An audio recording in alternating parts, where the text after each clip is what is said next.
Akash Inti, your favorite reflection of you.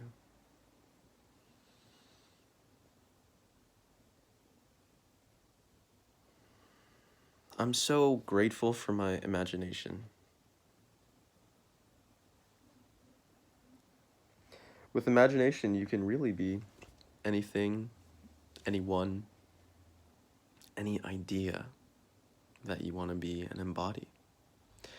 And when we embody it, we're bringing the body to that idea, that spirit, that essence, that person, and reliving that spirit and incorporating it into our being.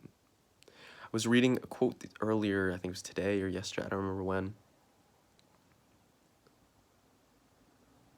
And the quote said something along the lines of, to know is to hear information, but to understand is to integrate it into your being.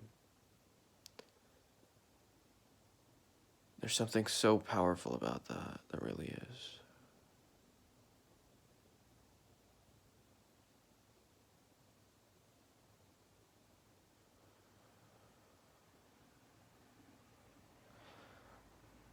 I was watching an interview of Tupac, an MTV interview on Tupac. And he had talked something about this concept of the difference between being real and being phony, and how there's so many phonies out there, and there's few real people out there. And that's, he has a big mouth because he talks from his heart.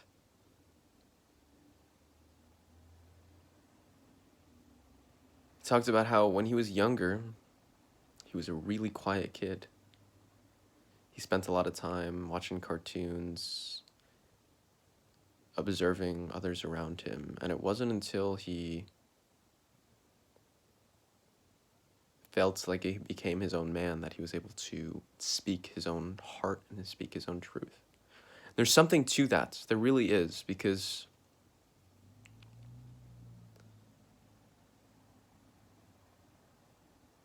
until you're your own man,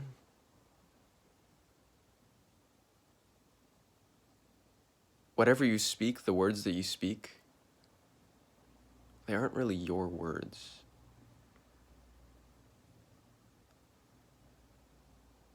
What do I mean by that? Well, I mean, I guess it almost doesn't come from your true heart, because the energy that you're getting from the world isn't self-created. Rather, it's almost given to you, whether it be from your parents, whether it be from an employer. And it colors who you are.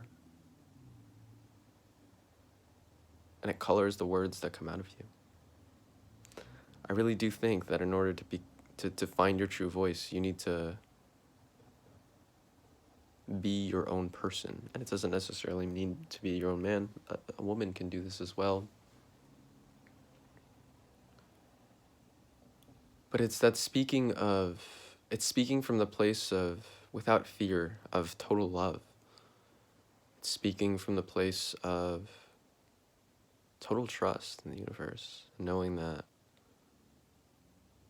there never is anything to fear, there never was anything to fear. And fear was simply a gateway to show you, what does true love look like? What does deep divine love look like?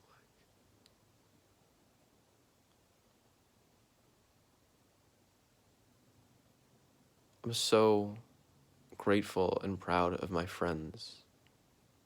And you know who you are. Because every day you teach me something new. And not necessarily of like, oh, this is how you close a real estate deal, or this is how you take a good photo, or this is how you communicate to this type of person. But in your beingness, in the way that you approach life, in the way that you approach every single moment, I learned so much about you, and I'm so grateful for that.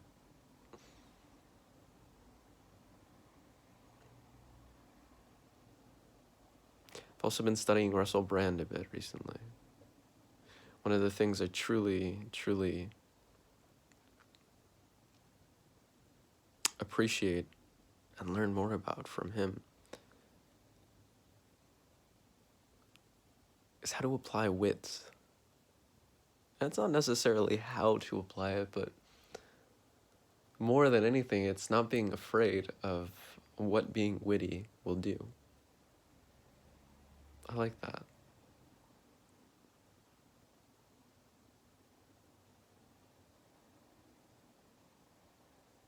I love my life so much.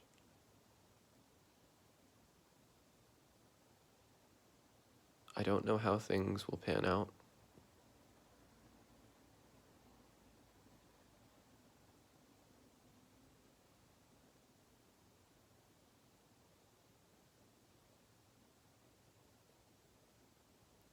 I don't know how